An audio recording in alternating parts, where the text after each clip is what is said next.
Sya'ban bulan beramal. Kalau siangnya puasa, malamnya apa yang dilakukan? Baik, kita tanya dalil dia. Maka para ulama-ulama salaf dulu, bahkan sejak zaman Nabi SAW, bahkan Nabi melakukannya, sahabat mengerjakannya, tabi'in menunaikannya, ulama menggarisbawahinya. Apa yang dilakukan? Mereka menghidupkan malam-malam Sya'ban dengan ibadah. Malam-malam Sya'ban, apalagi kalau sudah masuk ke pertengahannya sampai akhirnya, karena mereka merasa waktunya sudah mau berakhir. Mereka hidupkan terus pertengahannya, akhirnya dan seterusnya. Tayyib, apa amalannya? Setidaknya ada 3 amalan untuk di malam-malam Sya'ban. Boleh dimulai dari malam ini, silakan. Ya. Kita saling mengingatkan ya, boleh silakan. Ya, untuk kabari yang lain ya. 1, sholat, memperbanyak sholat. 2, berinteraksi dengan Al-Quran, tilawah Al-Quran, mau baca, mau pahami kan, mau menghafal, merajaah, mengulang, silakan. 3,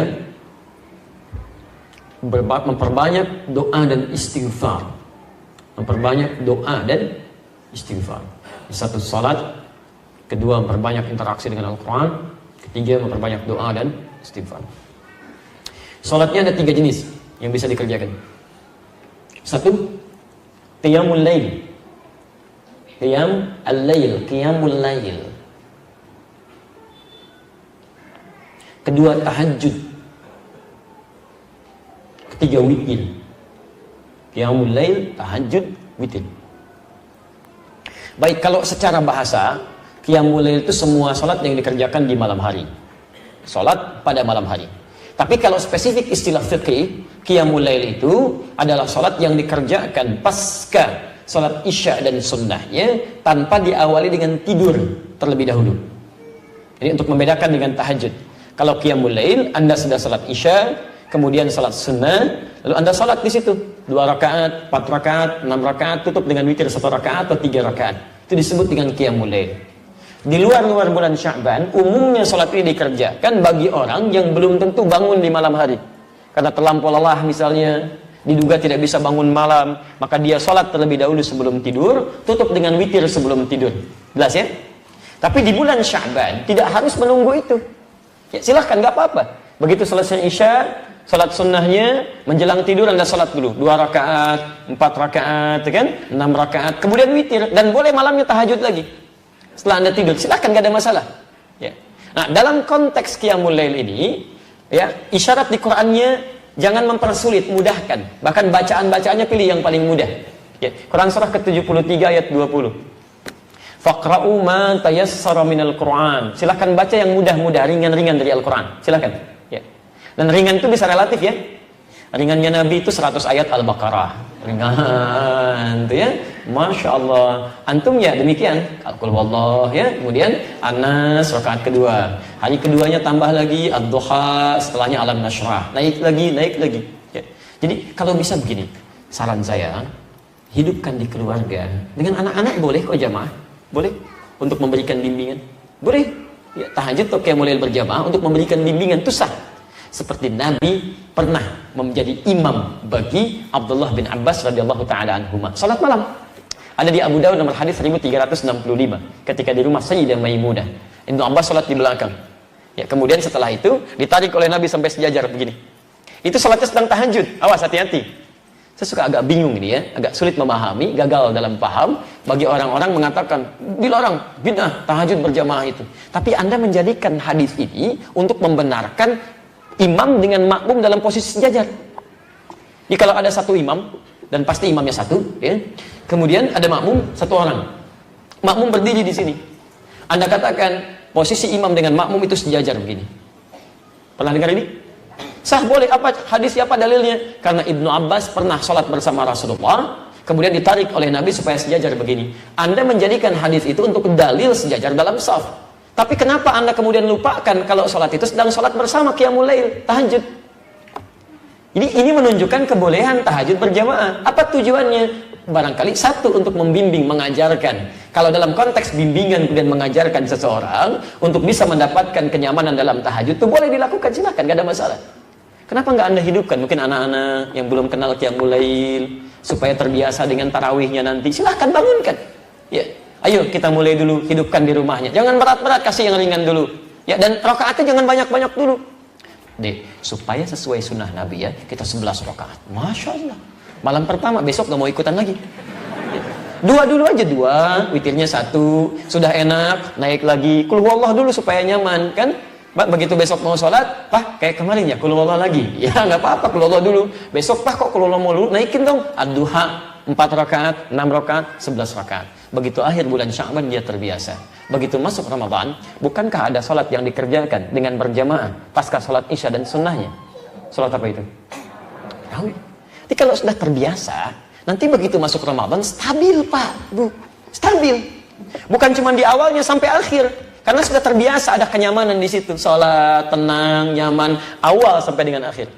Tapi kalau nggak biasa, umumnya itu numpang kaget aja. Numpang rame tuh, ada jamaah hore, jamaah kagetan, rame. Di begitu awal puasa, bang, rame ke masjid semua. Dia, Masya Allah, rame. Tapi karena nggak pernah terbiasa sebelumnya, awal-awal, luber sampai keluar pintu An-Nur. Begitu pertengahan, terjadi kemajuan. Sapnya maju ke depan. Tuh.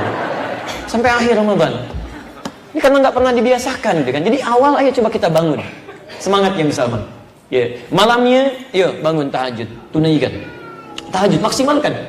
Jadi kalau sudah enak seperti itu, Masya Allah. Bahkan dulu, selevel. Hudzaifah al-Yamani, Al-Mughirah bin Syu'bah, Abdullah bin Mas'ud radhiyallahu ta'ala anhum jami'an, orang-orang baik.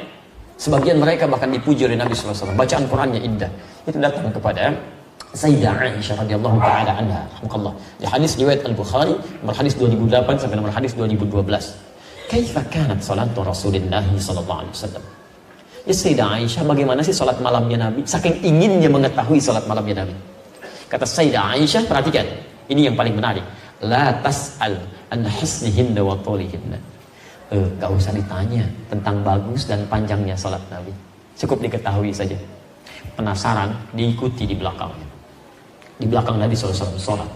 Masya Allah, salatnya tuh kata Hudzaifah al-Yamani, indah, gitu, tenang salatnya. Rakaat-rakaat itu rakaat pertama, kedua, setelah itu istirahat dulu, berzikir, Allahumma innaka afuwwun tuhibbul afwa fa'fu anni. Indah, enak. Sesuatu yang ditunaikan dengan tenang, nyaman, ada jeda sejenak, disebut dengan tarwihah. Jamaknya disebut dengan tarawih. Tarawih itu sifat, bukan nama sholatnya, sifat sholatnya. Jadi ketika disebut tarawih, dipopulerkan oleh ulama, ingin memberikan kesan bahwa sholatnya Nabi itu tenang, tidak buru-buru, nyaman. Bisa nggak terbayangkan Pak, 11 rakaat sampai hampir menjelang fajar saking nikmatnya. Ini Nabi, Rasul, ahli surga, dekat dengan Allah, dijamin masuk surga, bebas dari kesalahan, 11 rakaat sampai menjelang fajar, tenang. Ini Anda Nabi bukan, Rasul bukan, belum jadi ahli surga, belum tentu dekat dengan Allah, 23 rakaat, 7 menit. Allahu Akbar, Allahu Akbar, Allahu Akbar, itu luar biasa. Lebih soleh daripada Nabi gitu kan. Maksudnya cepat sekali gitu kan, itu kan luar biasa. Tarawih itu ya begitu tenang. Ya. Dan yang dibaca berapa? Masya Allah, saking nikmatnya. Kata Hudzaifah al-Yamani, saya pernah di belakang Nabi, rakaat pertama 100 ayat Al-Baqarah. Itu pun bukan baca biasa. Begitu berhenti di ayat-ayat tentang surga, berdoa supaya umatnya masuk surga. Begitu berbahas tentang, baca tentang ayat-ayat neraka, menangis memohon supaya umatnya dibebaskan dari azab. Ya, ada kenikmatan dalam sholatnya. Bahkan Masya Allah pernah di belakang Nabi, dikira 100 ayat Al-Baqarah selesai, ternyata nyambung semuanya Al-Baqarah 286. Rakaat pertama dikira akan ruku, kata Abdullah bin Mas'ud, ternyata Ali Imran disambungkan sampai 200 ayat. Dikira akan ruku, ternyata ke An-Nisa 176 ayat, 5 juz 4 halaman, baru ruku. Besoknya nggak pada ikutan lagi. Bukan capek, tapi kata Abdullah bin Mas'ud, bukan capek, saya sering menduga, katanya. Ini saya jadi berprasangka pada diri saya, jadi sering menduga, jadi nggak enak sama Nabi. Ini sekarang bukan rukunya. Nikmat, mereka sudah biasa salat malam. Bahkan Abdullah bin Mas'ud, Abdurrahman bin Auf, Uthman bin Affan disebutkan di kitab At-Tibyan karena Imam An-Nawawi. Saya punya terbitan Darul Kutub Al-Islamiyah warna merah marun, halaman 38, ya, paragraf pertama bagi 1 sampai 2, posisi paling kanan sebelah atas. Itu mereka sepeninggal Nabi menikmati sholat tahajud sampai khatam Quran. Semalam khatam Quran. Diberikan keberkahan waktunya oleh Allah Subhanahu wa taala. Nah, jadi Bapak dan Ibu sekalian, ayo kita hidupkan malamnya. Ayo kita hidupkan. Makanya malam-malam Sya'ban itu ulama menghidupkan waktu malamnya. Silahkan cek. Anda buka kitab Syekhul Islam Ibnu Taimiyah, Majmu' Fatawa, juz ke-23, halaman 123. Ya, disebutkan dengan redaksi berbeda, substansi yang sama. Di kitabnya Syekh Ibnu Mulakin Asy-Syafi'i atau Mulakin Asy-Syafi'i, di kitab At-Tawdih, halaman 444. Itu Masya Allah, ulama-ulama salaf dari zaman sahabat, tabi'in dan setelahnya, itu selalu menghidupkan malam Sya'ban, pertengahannya apalagi, sampai ke akhirnya. Karena merasa bahwa ini akan berakhir nih, jarang-jarang bisa dihidupkan. Ada yang salat, tahajud, qiyamul lail, baca Quran, Masya Allah, dihidupkan oleh mereka. Ya, dihidupkan. Dan ada yang memanggil ayo orang lain untuk ikut sama-sama, hidupkan malamnya. Ya, bukan dalam konteks ikut mengadakan ini itu, bukan. Ya, tapi dalam konteks menghidupkan malamnya, diajak orang lain, ayo coba hidupkan. Ada yang ke masjid, ada yang di rumah, ya, baca Quran macam-macam, ada yang Yasinan, ada yang Baqarahan, Ali Imranan, An-Nisaan, ya, Al-An'aman, Al-A'rafan. Ya, ini tidak harus Anda batasi. Malam nisfu Sya'ban, pertengahan Sya'ban, ini sunnahnya cuma Yasin aja ya, sekian kali, yang lain tidak. Itu tidak tepat. Silakan Anda mau baca ayat apa saja, silakan. Gak ada masalah di sini. Anda baca Yasin, silakan. Al-Baqarah, silakan. Ali Imran, silakan. Silakan populerkan. Nanti antum mau baca apa? Saya Baqarahan, Masya Allah. Antum Ali Imranan, Masya Allah. Antum Al-An'aman, Masya Allah. Yang sana apa? Yasinan. Sudah selesai. Baca, pahami isinya, amalkan isinya. Itu poinnya. Jangan dibaca sekian kali, tapi nggak paham artinya. Ya, itu walaupun ada pahalanya, tapi maknanya nggak kita dapatkan dalam kehidupan. Jadi jangan meributkan sesuatu yang memang esensinya tidak kita ketahui, pelajari dulu. Ya. Tidak dilarang Anda menghidupkan malam Sya'ban. Yang keliru itu menjadikan malam itu untuk menunaikan sesuatu yang tidak ada tuntunannya. Jadi Anda ngajak orang dengan cara yang salah, itu nggak boleh. Walaupun perbuatannya baik, dulu pernah ada masa orang-orang sudah mulai malas untuk menunaikan ibadah, maka diajak oleh para ulama. Tapi sebagian ada yang mengajak dengan cara yang salah, memunculkan hadis-hadis yang tidak dikenal riwayatnya. Ya. Pernah dengar ini, orang sholat di malam pertengahan Sya'ban, nisfu Sya'ban, sholatnya 100 rakaat, kan? Dan sholatnya begini, bacanya ini dapat pahala sekian. Pernah dengar? Ya, ada riwayatnya, dan itu bukan palsu hadisnya, bukan palsu, tapi palsu banget. Itu cuma Nabi nggak ada. Di kitab hadis palsu pun nggak ditemukan, nggak ada, karena dulu nggak ada, gitu kan?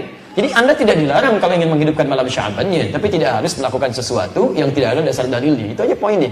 Ya, kalau ingin menunaikan ibadah silakan, gak ada masalah. Bahkan Syekhul Islam Ibnu Taimiyah mengatakan orang-orang mulai ke masjid, ada yang berjamaah sholatnya malamnya, tapi hanya sesekali, bukan berarti dirutinkan begitu, tidak. Ya, jelas ya? Baik, jadi hidupkan malamnya, hidupkan siangnya. Baik, kalau sholat malam waktunya kapan? Masa siang? Sholat malam pasti malam. Nggak ada sholat malam siang, kan? Makanya tahajud itu malam, qiyamul lail itu malam, witir itu malam. Kalau siang apa tadi? Puasa. Siang puasa. Aduh, cepat ingat, lambat lupa. Cepat ingat, cepat lupa. Lambat ingat, lambat lupa. Lambat ingat, cepat lupa. Ini agak repot ya. Baik, teman-teman, di penghujungnya, puasa siangnya, malam ibadah malam. Sekarang ada nggak ibadah yang ditunaikan tidak terikat waktu, bisa siang malam? Apa itu diantaranya? Ini bahasan terakhir kita, dan di sini kita berhenti dalam kajian kita di pertemuan duha ini. Tuntunan yang terakhir yang tidak dibatasi dengan waktu, bisa siang bisa malam.